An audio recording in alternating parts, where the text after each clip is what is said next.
Приветствую вас, дорогие друзья, уважаемые гости и подписчики моего канала. Сергей Станкевич на связи прямо сейчас. Сергей Борисович, здравствуйте. Приветствую я вас. Рад видеть, как миротворец, христианский пацифист и гостеприимный хозяин телеграм-канала «Станкевич объясняет». Сергей Борисович, важный момент. Кажется, все просто летит в тартарары и кубарем. Я имею в виду решающую встречу в Лондоне. Она как бы вот решающая, и все прогнозировали, что, собственно, эта встреча положит старт конкретному окончанию войны. Ну, в том смысле, что перестанут стрелять до 30 апреля, и Трамп победителем к своим 100 дням выйдет и заявит: видите, я обещал и смог. Ничего не получается. Меняются делегации, Рубио, Витков не едет, немцы, британцы тоже говорят: а нам зачем, уровень понижается до уровня эксперта, и это все во время, когда украинская делегация в пути. Там нашли каких-то источников, ну, наверное, к моменту выхода нашего с вами разговора уже будут какие-то более-менее официальные заявления, что мы в Лондон едем 30 дней перемирия подписывать, а не уступать, договариваться в общем и как бы финализировать процесс. Странно как-то, ведь о том, что точку можно и нужно будет ставить в Лондоне, еще говорили на прошлой неделе. Почему провалились переговоры? Да, я в своем анализе того, что произошло, использовал образ из известного фильма боевика «Падение Лондона». Помните, был такой? Так вот, что же, собственно, произошло? Есть некая паническая сейчас реакция. Караул, Лондон снимают, клиент уезжает, в смысле Трамп выходит из переговоров, и все, теперь караул, только война. На самом деле не так. Да, это некое ДТП на дороге. Но на дороге все-таки ведущий к завершению конфликта. Вот дорогу никто не отменяет, но ДТП нужно разобрать.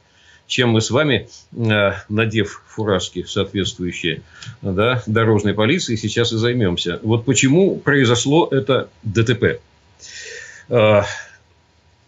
Трамп искренне абсолютно и старательно хотел быстро завершить военный конфликт в Украине. И для этого была сфорирована сразу после его прихода переговорная команда. Это Рубио, Келлог, Уитков. Я там без титулов просто называю. Значит, Келлог – это жесткая позиция и в основном работа с Европой. Уитков – это более гибкая позиция, более такая бизнесовая и работа преимущественно с Россией. Рубио для фиксации результатов, выгодных для Соединенных Штатов. И Трамп возвышается над этим как стратег. Вот эта переговорная команда приступила к работе. И что сначала возникло? Сначала сложился геополитический тандем двух великих держав – России и Соединенных Штатов. Был восстановлен диалог между ними. Диалог является главным достижением на сегодняшний день. Он продолжается в ежедневном режиме на разных уровнях и по разным каналам. И вот в этом тандеме миротворческом, собственно, и начал вырабатываться план. В итоге родилось то, что называют планом Трампа, но на самом деле это в значительной мере совместный план Белого дома и Кремля. То есть Россия как минимум против главных пунктов этого плана не возражала. Она это допускала. Разумеется, потом в процессе фиксации результатов в документах могли быть какие-то корректировки, даже неизбежны были. Но тем не менее, в значительной мере, в главных чертах, в существенных условиях, это был совместный план. И он был выработан, еще раз повторюсь, в тандеме великих держав. Они были родоначальниками плана, и они начали этот план двигать совместно, его транслировать на Киев и на Европу.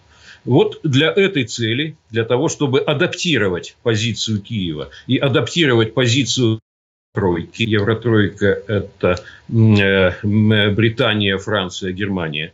Вот для того, чтобы их адаптировать к плану Трампа-Путина, собственно, и были нужны встречи в Париже и в Лондоне.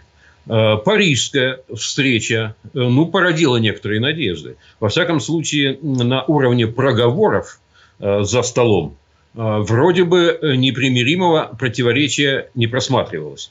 То есть, вроде бы и Киев, и Евротройка проявили определенную готовность адаптироваться к этому плану, двигаться в его русле. Да, оговаривая те или иные детали, но все-таки встраиваться в кильватер, в русло встраиваться, где вот эти два флагмана корабля движутся. И надо было все это закреплять уже в виде конкретной договоренности с выходом на документы. Для этого нужен был второй раунд в Лондоне, куда действительно вот приглашались 3 делегации. Значит, Евротройка должна была быть представлена, Киев, естественно, своей дипломатической командой, и туда же отправлялась вот эта переговорная команда, первая такая дипломатическая тройка из Соединенных Штатов Америки, это Рубио, Келлог, Уитков. Все вроде бы складывалось. Предварительные сигналы были вроде бы обнадеживающие. Тем более, что предполагалось, что мы не начнем сначала. Мы будем фиксировать то, о чем уже говорилось в Париже. Подождите, то есть, если проще говоря, вы хотите сказать, что в Париже, в принципе, согласились, и нужно было только поставить точку, подписать и выйти, например, на какую-то подпись документов. То есть, Киев был за. Так а что изменилось за эту неделю? Понимаете, что значит «за»? Когда идут разговоры за столом, один говорит, другой, третий, четвертый, формируется некое общее практическое понимание, но без фиксации этих позиций по пунктам может возникнуть иллюзия согласия. Поэтому все это и нужно было закрепить в Лондоне. И вроде бы к этому шло. И если и возникали противоречия после Парижа, они воспринимались как преодолимые. Да, как не принципиальные, поскольку в главном мы договорились. И вдруг вот буквально накануне встречи, уже согласованной встречи в Лондоне, выявляется, что сначала президент Украины Зеленский, действующий президент Украины Зеленский, фактически отверг основные положения плана Трампа. И затем стало ясно, что Евротройка едет туда не для того, чтобы помочь Штатам адаптировать Зеленского к плану Трампа, а ровно наоборот. Для того, чтобы попытаться уломать Америку, встать опять на сторону Киева, то есть стать фактически стороной в этой геополитической войне. А может быть, затем и не только в геополитической.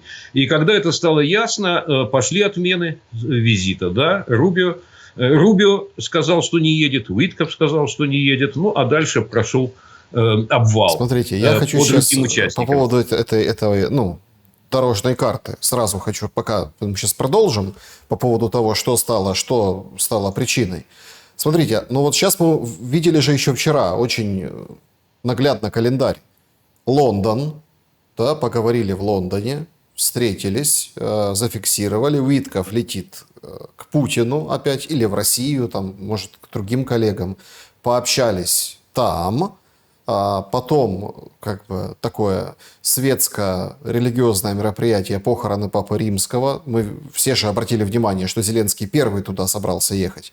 Ну, а дальше уже выход к 30 числу, да, то есть, все.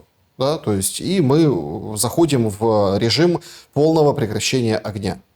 Да. Я не могу понять, так а Уитков теперь полетит к Путину? Полетит. А в чем смысл? Смысл в том, что ситуация, что это ДТП, а не смена пути. Путь остается прежним. И стороны возвращаются к тому, чего они достигли и намерены продолжить. То есть, дальше будет снова работать тандем великих держав. Вот и все. Украина ведь пока работал в первые где-то там 50, 60, 70 дней правления Трампа работал именно тандем великих держав, Украина была объектом. И Евротройка в значительной мере была объектом. У них не было места на столе, что их ни на столе, ни за столом. Поэтому они страшно протестовали против этого. А вот сейчас адаптация прошла неудачно. Но план Трампа в значительной мере согласованный с Путиным никуда не делся. И тандем великих держав никуда не делся. Сейчас они продолжат работу. Они понимают, что нужно убеждать, что это не партнеры, а объекты. в первую очередь администрация, правящая в Киеве, и Евротройка, они пока еще не партнеры. Ну и дальше будут различного рода инструменты по переубеждению включены. Об инструментах позже. В чем суть противоречия? Пишет западная пресса, разные издания, Axios, там, New York Times, Washington Post, все публикуют об этом свои подробности, под своим углом все смотрят. В общем, фигурируют две позиции, о чем я сказал выше. Это о том, что Киев летел на 30 дней договариваться, вот эту идею пропихивать, да, которую там пытались быстро всунуть после пасхального перемирия 30-часового, которое прошло с шероховатостями, не гладко, но так тихо еще не было. Все признают это, все стороны. Очень удачно, с моей точки зрения, прошло. Очень удачно. Ну, смотрите, в любом случае, так еще не было. Такой тишины еще не было, даже с учетом каких-то, ну, там, провокаций, срывов, недопониманий, непосредственно обстрелов, которые там мы наблюдали и со стороны Украины, и со стороны России. Ну, это было прекращение огня для больших городов. Оно прошло абсолютно. Вот, смотрите, то есть на этом фоне Зеленский толкает тему с 30 днями. И с этим же, подпоясавшись, летит Ермак. Дальше, я так понимаю, будет смена переговорной группы, там, потому что с ними Ермак, Сибига, Умеров, еще и там эксперты определенные, вот с ними и будут говорить фактически. Статус Лондона понижен, Лондон уже не играет. Отложили.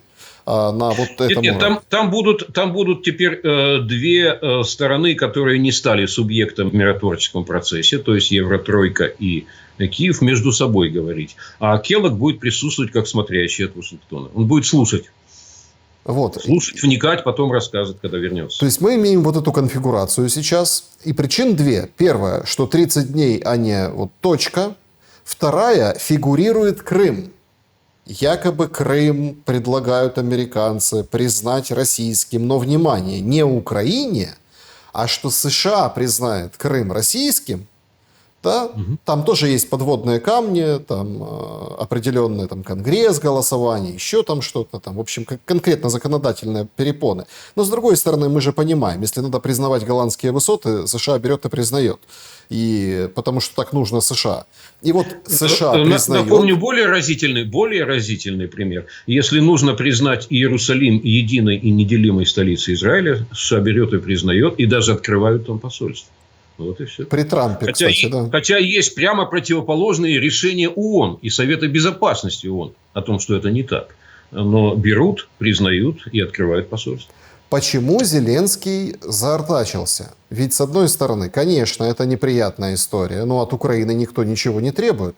Если фигурирует фиксация по текущей линии фронта, о чем написала Financial Times, что якобы Путин согласен, тогда это означает суверенность над территорией Украины, де-факто де юре непризнание, де-факто признание, о чем пишут там другие, Wall Street Journal, например. То есть, в принципе, ситуация тяжелая, но для Киева не катастрофическая. Но почему Зеленский на это не идет? Спросите, да, что-нибудь полегче. Хотя, на самом деле, ответ-то на поверхности. Но если просто отвечать, прямо и просто. Потому что лично ему это угрожает. Потому что лично для него это, да, полное выпадение из украинской политики дальнейшей и попадание в историю ее как человек, который все проиграл и все сдал, имея, кстати, на руках блестящие совершенно возможности. Вот. То есть, это некий личный крах. Поэтому, да, можно предположить, что не договорился о достаточно перспективном для него варианте личной эвакуации. Личной и групповой. Можно это предположить. Злые языки об этом говорят, мы с вами об этом не знаем. Но, во всяком случае, он, да, попробовал вот таким образом поступить. Он фактически отверг основные положения плана Трампа. Почему вот здесь такая игра возникает, согласился или не согласился Путин там на замораживание боевых действий по линии боевого соприкосновения и так далее, и Крым там мелькает. Дело в том, что все подобного рода, все без исключения, подобного рода мирные урегулирования после войны, они все пакетный характер носят. Этапность и пакетность, как учили когда-то у нас конфликтологов. Так вот, выход должен быть именно таким этапным и пакетным. Поэтому да, на первом этапе так. Но это не значит, что навсегда будет замораживание или на 70 лет, как это было в Корее. Нет, на первом этапе так.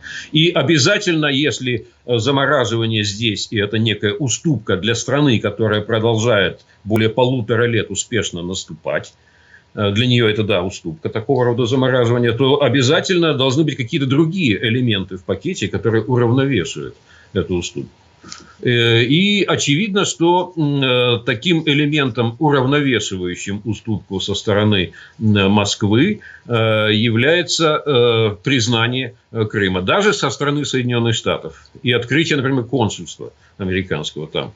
Почему бы нет? Почему это важно вообще в принципе? И почему так уцепился за это Уитков и стоящий за ним Трамп? Дело в том, что когда возник вот этот тандем великих держав, Соединенные Штаты и Россия, они в диалоге поставили украинский конфликт в правильный контекст. Ведь важно, в каком контексте рассматривать. Как великую историческую борьбу коалиции демократии с коалицией автократии. Кстати, это один контекст. Ну, все, будем рубиться веками. Да? И совершенно другой контекст вот этих двух великих держав. Генеральная задача нас, Украины и, генеральная задача нас, России и Соединенных Штатов, это строительство нового миропорядка. И глобально, и для Европы. Поэтому украинский военный конфликт – это мешающий эпизод.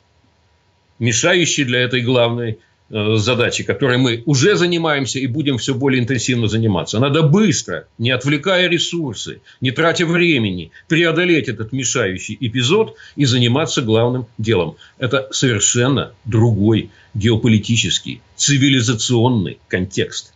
Понимаете? И тогда сразу иначе решаются все вытекающие вопросы. Как организовать быстро вот это самое дипломатическое урегулирование. И вот сейчас, когда возник этот самый план, мирный план Трампа, отвергнутый накануне Лондона, там как раз и была эта самая этапность и пакетность встроена. Туда встроена была. Это не значит сейчас, что все будет начинаться с нуля. Нет. Контекст сохранится. Это все равно остается военный конфликт в Украине, все равно остается локальной, пока локальной проблемой и мешающим конфликтом, от которого надо быстро избавиться. И в этом направлении и дальше будут действовать две великие державы. Это неизбежно. Ну, видите, вы опять подождите. Вот вы все равно смотрите с позиции двух великих держав, и вот Россия и США. Но вот тоже примечательно, что украинская делегация не стала понижать статус присутствия. То есть те же, кто заявлены, те и поедут. Ермак пишет, что будем работать ради мира, встретимся с британской столицей с какими-то американцами, европейцами. Не просто, но мы, мол, Украина никогда не были преградой на пути к миру. И тут принципиально важно. Никто же не понимает, а в чем дело. А дело в том, что Ермак, у него разнарядка, об этом вчера говорил Зеленский, и сам сегодня подтвердил Ермак, что у него разнарядка способы достижения полного, безусловного прекращения огня как первого шага к полноценному миру. А у американцев не первый шаг, у них последний шаг. У них в Лондоне должны были точку ставить, все, фиксировать. В этом большая разница. Получается, что несмотря на вот эти словеса, которым вооружились представители Банковой, о том, что мы за мир, за прочный и устойчивый, но видно же, кто сейчас против мира. Получается так. И тут возникает, давайте перейдем к вопросу инструментария. Так хорошо, если там с повестки дня мир по-американски не снимается, то тогда, Сергей Борисович, а какие тогда инструменты будут применяться? Тут сначала я немножко возражу по поводу перспективы. И для России, и для Соединенных Штатов 30-дневное перемирие тоже это не финал. апофеоз. Да? Это обязательное такое предварительное действие, которое открывает прямую дорогу к быстрому финалу, то есть к прочному, долгосрочному мирному договору. Но тут в чем разница в позициях, принципиальная разница? Для России это, когда Россия входит в такого рода перемирие, 30-дневное, полное, да, для России должен быть в этот момент с Соединенными Штатами полностью согласован весь остальной путь.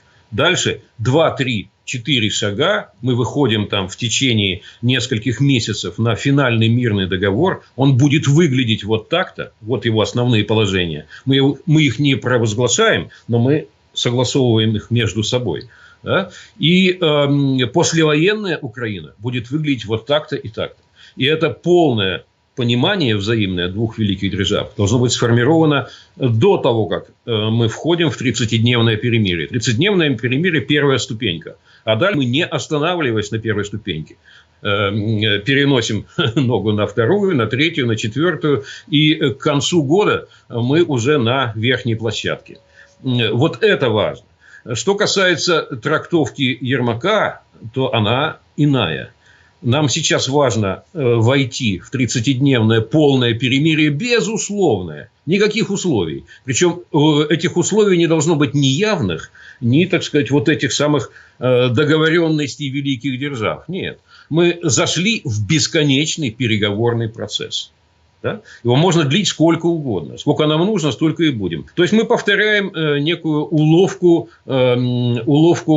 минских договоренностей. У нас нет никаких ограничений на новые военные союзы. Ведь об этом шла речь. Да? Мы можем подписывать с кем угодно. У нас никаких ограничений на ВПК и на армию не возникает. У нас нет никаких ограничений, соответственно, набирать, бусифицировать, не выпускать, душить, закручивать гайки, затыкать рты, держать под колпаком коллег, которые как бы уже и оппозицией не назовешь, политиков. Да. То есть это все продление. Более того, мы можем даже путем имитации выборов переизбраться. Да. Мы эффективные менеджеры 5-6 нас тут есть, вот мы и останемся. И все это мы будем делать под прикрытием достигнутого, значит, полного перемирия. И никто нам не сможет помешать, потому что это вы будете нарушителями мира, это вы, маньяки, да, опять ввергли нас в войну. А мы хотим все это совершать под прикрытием, да, сначала 30-дневного, а потом бессрочного перемирия.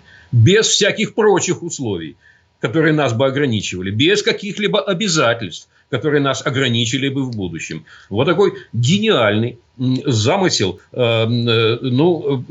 прочитать который вполне в состоянии люди даже с самым, искусанным интеллектом. Хорошо, Сергей Борисович, допустим, тогда как будет выглядеть вот то, что Венс говорил, да, о том, что мы сделали предложение России и Украине, оно выгодное и России, и Украине.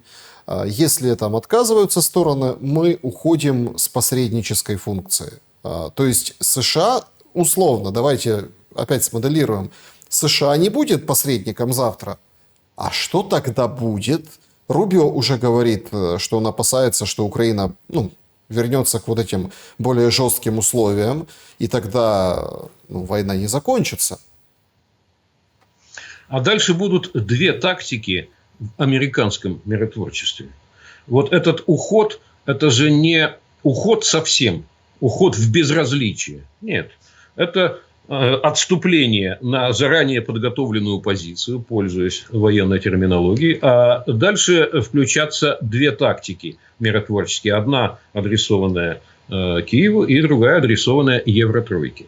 Да?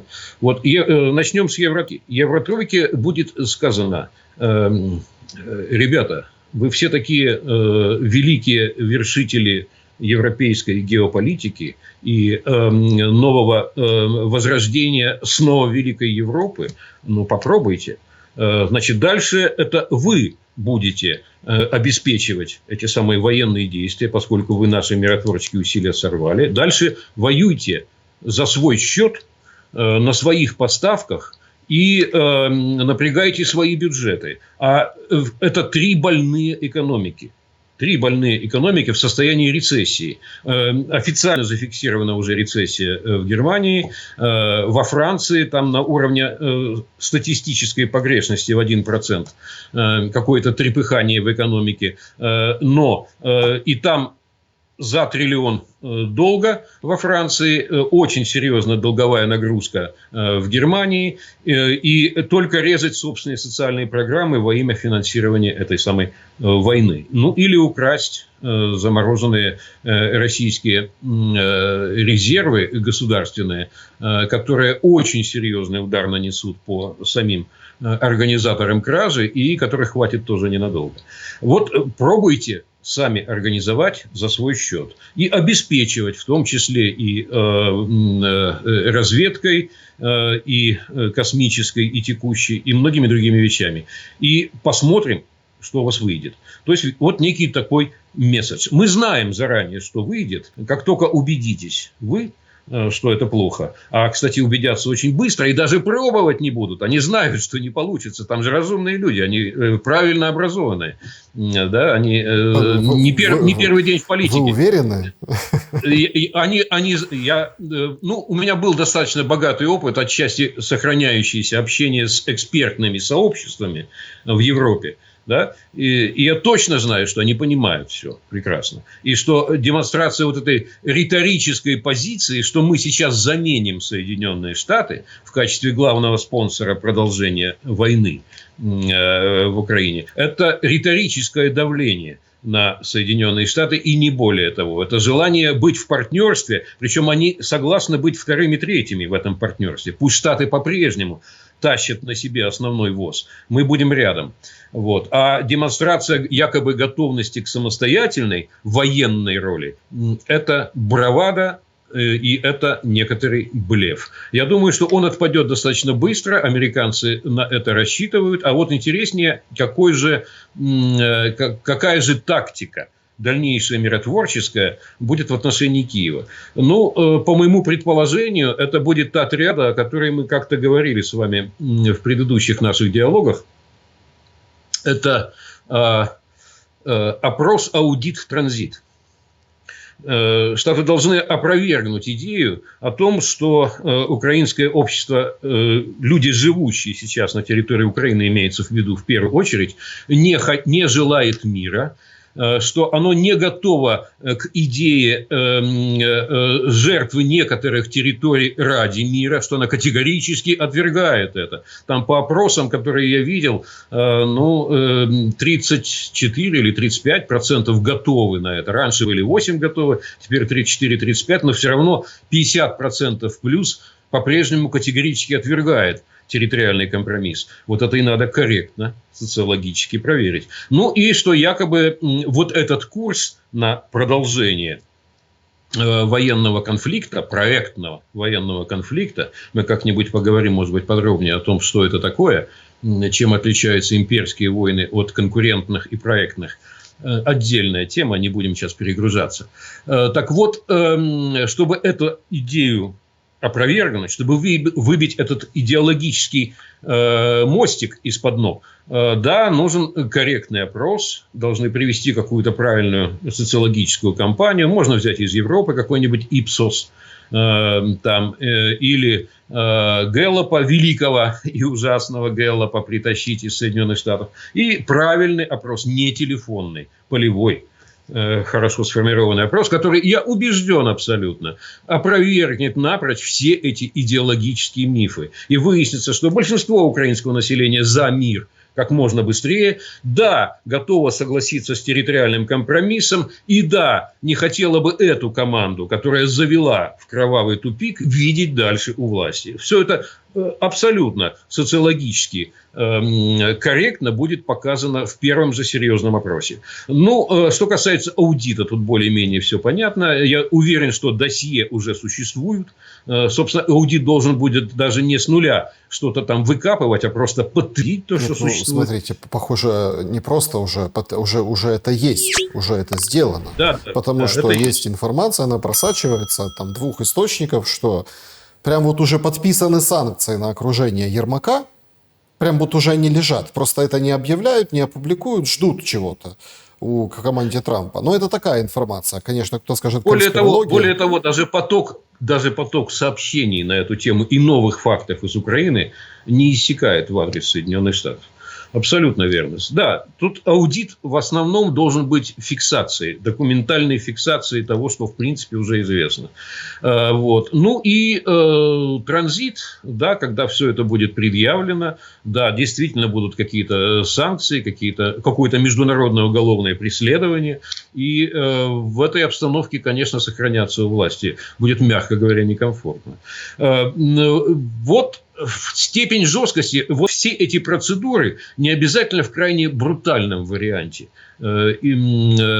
осуществлять американцам, ну, потому что потом отыгрывать назад очень сложно. А вот поэтапно их вводить дозированно и использовать как инструмент убеждения, чтобы согласились на контрактную эвакуацию объекты вот этого давления. Но вот это, собственно, и будет использовано.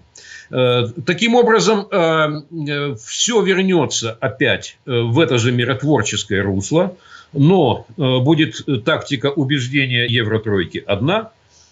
Там, кстати, есть еще инструменты тарифного воздействия на Евротройку. Они, собственно, запущены, но их тоже можно по-разному использовать.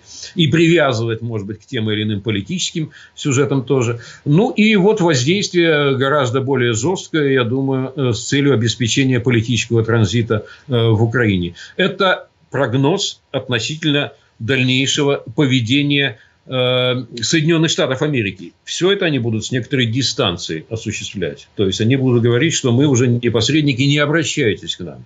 Посредники у вас в Лондоне, в Париже. Вот туда звоните и просите оружия, денег, советов, что вам дальше делать, когда вот возобновились военные действия и складываются не очень хорошо. Честно скажу, меня как миротворца и христианского пацифиста, тем более вот сейчас в светлые дни после пасхальной недели, меня это абсолютно удручает, вот такой поворот. Потому что я снова думаю, Господи, ну почему? Вот почему некое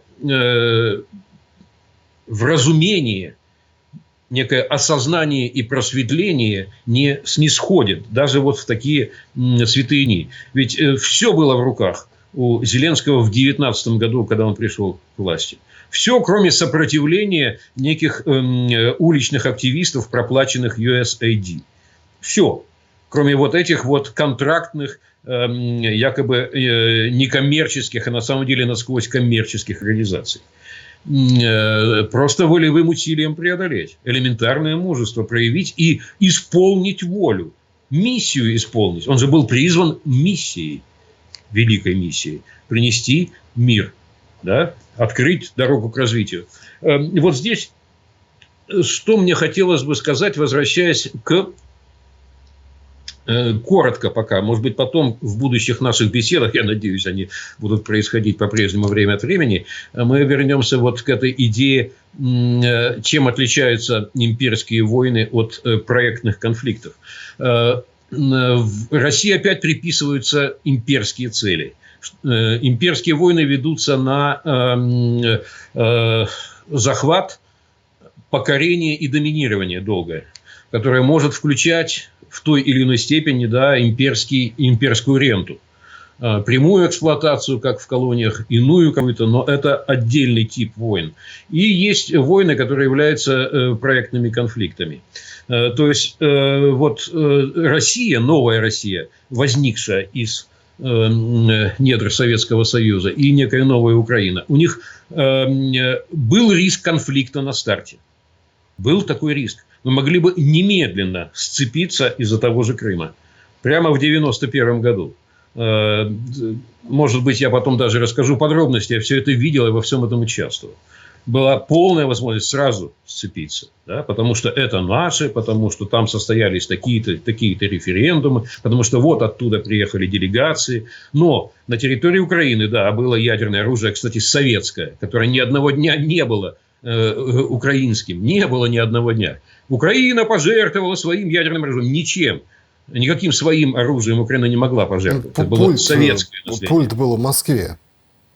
советское наследие. И поскольку государством-продолжателем Советского Союза выступила Россия, взяв на себя все долги и все активы, естественно, что и ядерное оружие советское было просто перевезено на территорию России, и в этом смысле было полное согласие с Соединенными Штатами Америки. Я свидетельствую, прямо с 1992 года вообще никаких разногласий по этому поводу с Америкой не было, и это осуществлялось изначально совместно. Скажу страшную вещь. Если бы был самозахват ядерного оружия, была бы спецоперация совместная российско-американская. Это тоже проговаривалось заранее, дорогие друзья. Поэтому советское оружие, да, ядерное, было перемещено, слава богу, да, на территорию России, и там до сих пор существует и развивается. Так вот, мы избежали немедленно конфликта по поводу Крыма. Слава богу, потому что 3 огромных военных округа, 3 советских военных округа находились на территории Украины тогда. Мы договорились о том, что военнослужащие сначала выбирают гражданство, а потом новому своему государству, этому новому своему гражданству присягают. И делается это бесконфликтно. Мы договорились, мы это сделали. Мы не сцепились по поводу Черноморского флота. Был разумный раздел его. Мы договорились о базировании Черноморского флота. Ушли от конфликта. Мы дальше уходили всякий раз, когда возникали проблемы по поводу Крыма периодически. Мы уходили от конфликта, мы договаривались. Когда Киев ликвидировал Крымскую республику фактически, забрав у нее все, забрав у нее бюджет, право там избирать президента, право назначений, языковые и прочие всякие права, тоже был повод, тоже был казус Б. Ушли от конфликта, договаривались. Наконец, мы пришли к единственно возможному проектному сосуществованию. Это, может быть, не очень красиво звучит, ДСП. Это дружба, сотрудничество, партнерство. Вот он, единственно возможный формат. Когда 2 государственных проекта существуют рядом, находясь в дружбе, сотрудничестве и партнерстве. Вот это нерушимый принцип. Подписали большой договор на эту тему в 1997 году, в 1998 году ратифицировали его наши парламенты. Только не создавайте своей территории угрозу, и мы существуем в дружбе, сотрудничестве и партнерстве. И потом возникали конфликты. Мы ведь подписали договор о том, что Азовское море и Керченский пролив – это внутренние воды 2 государств. Мы это подписали. Да? Вот. Потом возник конфликт из-за Тузлы, совершенно искусственный, потому что Украина решила брать деньги за проход через Керченский пролив. Пободались, не очень страшно, кстати, пободались, не надо преувеличивать, что там какая-то война висела, ничего подобного. Договорились, да, хлопцы обозначили крутизну, это положено делать в таких случаях, договорились и платить стали за проход через Керченский пролив. Ничего страшного, просто отрегулировали это дело. И так далее. Вот в какой момент этот проект, эта дружба, сотрудничество, партнерство сломался? На 2 Майданах. 4-й год он был надломлен, но до конца не искоренен. А в 2014 году он окончательно. Почему? Потому что зачем жить рядом и развиваться в дружбе, сотрудничестве и партнерстве? Подумали некоторые элиты в Украине, да, которые были контрэлитами, а потом решили стать элитами. Зачем? Зачем нам производить то, все, 5-е, 10-е? Зачем нам производить авиацию Антонова вместе с Россией? Зачем нам ракеты производить типа «Зенита», которые у нас совместные? Зачем? Мы можем производить вражду. Внимание. И на эту вражду, это классный товар. На вражду в отношении России есть мощные покупатели, есть гениальные заказчики. Они серьезные деньги предлагают за это. Они под это будут свою элиту формировать, которую будут образовывать, которые будут карьерно вести по ступенькам, да, контракты хорошие предлагать, включающие в том числе и переезд на вожделенную там какую-то иную территорию. И вот производить вражду и предлагать ее в качестве товара, это же гораздо выгоднее. И тогда мы точно будем, пановать. Да? Бессменно пановать. Мы будем решать, потому что под вражду мы можем подавить всех оппонентов. И не будет уже никакой политической конкуренции. Потому что любой конкурентный... Мы заключим этот контракт, да, на вечную вражду, а любой наш конкурент будет геополитическим врагом. И будем искоренять все общее наследие. Все русское будем искоренять. Памятники убирать. Книги запрещать. И так далее, и так далее. Чтобы вырвать с мясом вот это общее, что объединяет, включая общую историческую память, общее историческое сознание. Ведь у нас были... Вот почему так нормально мог все-таки сложиться вот этот проектный симбиоз. Дружба, сотрудничество, партнерство. Почему он мог сложиться? Потому что у нас было общее историческое наследие огромное. Ну, выкорчевали, да, это историческое наследие. И в этом наследии было формирующее событие. Великая Отечественная война. Смотрите, формирующим событием 80-летия. будущих, ну, скажем так, будущих дружб, сотрудничества и партнерства будут итоги этой войны. И правда об этой войне. При всем уважении к большой дате 80-летия, там 9 мая, да, но вот будущее партнерство, сотрудничество и так далее будет вот сейчас это все решается. Вот в эти моменты, в эти месяцы, не знаю, там, не хочется говорить годы, но сейчас. Потому что крови много, месть и так далее, дураков много, которые там, и причем с одной и с другой стороны, таких залихватских, да. Просто то, о чем вы говорите, невозможно без переоценки произошедшего. Мы с вами говорим о каких-то будущих перспективных событиях, однако будущее не определено. Соответственно, непонятно, что переоценивать.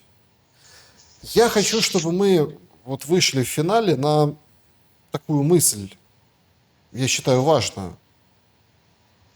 А кого может выбрать? Вот вы говорите там опрос, ну понятно, там это дело такое. Вы правы, тут Гэллоп или какой-нибудь Ипсос. Просто поставить задачу максимально объективно, и будет вам опрос, да, какой-то. Но, а если он будет опять демонстрировать, что в отдельных регионах вот так, в отдельных регионах эдак, чем ближе к линии фронта, простите, чем больше желания мира, чем дальше, тем меньше. То есть мы этим тоже инструментом вносим определенный разрыв. И так будет. Транзит на кого возможен? Вот куда транзит? Потому что политика зачищена. Нет никаких, идеологических, вот то, о чем вы говорили выше, но вы говорили как на дистанции там 30 лет условных, да, постсоветских и немножко советских. А вот на этой дистанции нет идеологических предпосылок, не на чем стоять. Вот эти политики, которые ходят, что они могут предложить? Мы защитим вас от ТЦК и произвола? Не защитят. Так даже никто говорить не может. Мы там сделаем для вас... Опять все крутят вокруг слова справедливость, но а в чем справедливость? То есть тут очень важный момент. Политику сейчас любому в Украине не с чем идти против Зеленского. Не с чем. Карта мира обманута, попрана и выброшена. Вот то, на чем сам Зеленский пришел. И все уже, кто-то, может, забыл. То есть абсолютно нет возможности перенести транзит на кого-то более-менее вменяемого с точки зрения идеологии. Давайте отделим идею проекта «Новой Украины» от конкретных физических лиц, которые могут на себя взвалить эту миссию. По физическим лицам, да, могут быть сложности, но проект более-менее понятен. И здесь опять развилка, в какой исторический и цивилизационный контекст поместить этот проект «Новой Украины». Одна трактовка может быть следующая. 500 лет эта страшная Россия угнетала, мы были колонией, мы страдали. Стон стоял, этот стон звался у нас песней. Да? И мы попытались восстать, захотели, бросить вызов вековечному врагу. Мы пошли в бой, мы, потерпели поражение, но мы все запомним. Мы в веках будем передавать эту страшную правду. да, об этой войне, об этом подавлении. И мы дождемся своего часа, когда мы снова восстанем. И война будет продолжена. Как это? Борьба тривая, да? Вот. Замечательный лозунг. Это один контекст. А второй контекст. Мы 500 лет строили общее некое будущее на общем для нас пространстве. Мы были и остаемся, в принципе, родственниками. Хотя даже вот между родственниками вот такого рода конфликты бывают. Это не первый такой конфликт в истории. Мы знаем, как они происходили в прошлом. Вот теперь мы эту чуму преодолели. Нас столкнули во многом искусственно, но мы виноваты, поскольку поддались этой чуме. Мы ее преодолели, мы страшную цену заплатили, и мы никогда больше ничего подобного не повторим, потому что у нас есть общее великое наследие. Потому что формирующее событие для нас – это по-прежнему Великая Отечественная общая война, которая нас навеки сплотила. Поэтому миллионы могил для нас святые места. Поэтому наши отцы и деды, которые воевали на этой войне, для нас святые люди. Мы никому не позволим мочиться, грубо говоря, на их могилы, издеваться, глумиться над этим наследием. Так уже Нет, нет, смотрите, вот мы уже позволили, уже мочиться, уже позбивали звезды, уже позволили, к сожалению, позволили вот неким, так сказать, ублюдкам вырваться на волю. Но мы увидели тем самым, как быстро эта чума распространяется и как далеко она заходит. Вот поэтому не позволим больше и пресекать будем раньше. И поэтому у нас есть вот это наследие Великой Отечественной войны, которое мы никому не отдадим. Да? И у нас есть еще, смотрите, что из прошлой эпохи, у нас есть ядерный проект. И бомба с оружием, и атомные электростанции, которые были построены тогда и которые мы можем развивать. И есть все возможности развивать это как совместный проект. У нас есть космический проект, в котором мы участвовали, и Россия, и Украина вместе участвовали. Мы будем его вместе развивать. У нас есть нефтегазовый проект, а вся нефтегазовая промышленность за Уралом, куда там не поехал. Я ездил туда, работал, будучи студентом и аспирантом. Там везде украинцы, везде. В каждом строительном тресте был украинец, начальник. И бригадиры, как правило, украинцы. Нефтегазовый проект мы делали общий. У нас был проект Арктики, и остается он тоже может быть общий. У нас есть, наконец, евразийский логистический великий проект.